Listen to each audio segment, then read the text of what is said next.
Mes chers collègues, cette question préalable concerne la formation des jeunes agriculteurs. En Nouvelle-Aquitaine, l'agriculture joue un rôle majeur dans l'économie régionale. Elle représente 3,4% de la valeur ajoutée régionale contre 1,8% au niveau national. Par ailleurs, l'agriculture contribue à 3,9% de l'emploi local dans la région, avec des variations selon les départements. Par exemple, 2,8% en Gironde et 10% en Creuse. La région compte également 64 100 exploitations agricoles, ce qui fait en fait la première région française en termes de nombre d'exploitations et de surface agricole utile, représentant environ 15% de la SAU nationale et produit une grande diversité de cultures, notamment des céréales, du vin, du maïs et du bétail. Pour autant, le secteur agricole fait face à une baisse notable de l'intérêt des jeunes, sans même parler des coûts de transmission des exploitations entre générations. En 2020, près de 40% des chefs d'exploitation agricole en Nouvelle-Aquitaine avaient plus de 60 ans. Cette situation reflète un vieillissement de la population agricole qui pose des défis en termes de renouvellement générationnel et près de 10% des exploitations doivent être transmises à court terme, sans avoir de repreneurs identifiés actuellement. Cette désaffectation semble en partie due à une perception erronée des métiers agricoles, souvent jugés difficiles et peu attractifs.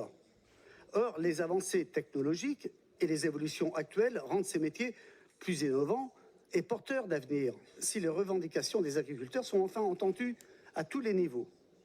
Dans ce contexte, afin de valoriser la noblesse de ces métiers, il paraît essentiel de renforcer les partenariats entre les établissements scolaires, les acteurs agricoles et les collectivités, afin de sensibiliser les jeunes aux métiers agricoles dès le collège et la classe de seconde.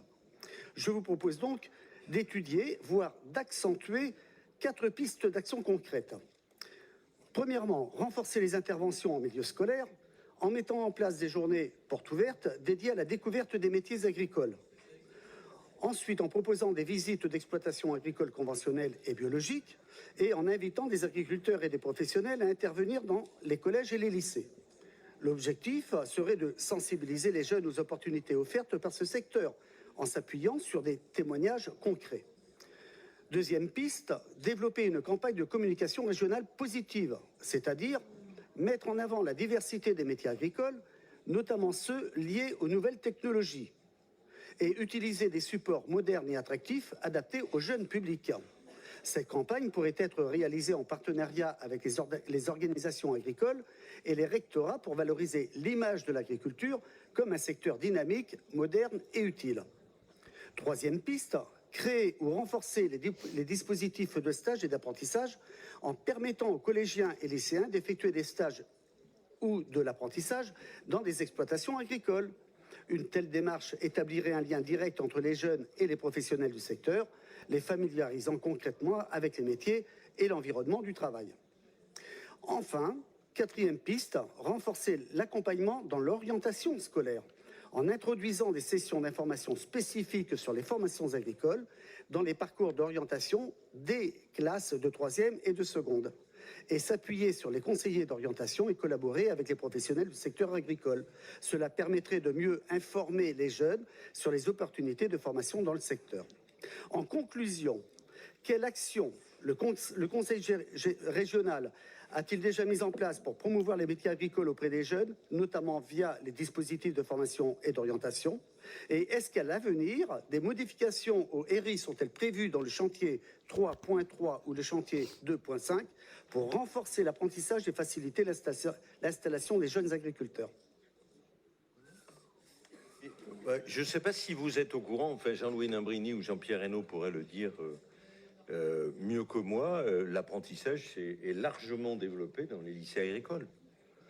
L'intervention de la région est massive, ne serait-ce que sur une compétence qui n'est pas la nôtre, sur la modernisation des exploitations. Je ne sais pas si vous le savez, mais on a des exploitations dans le milieu, dans les lycées agricoles, justement pour attirer, former les agriculteurs.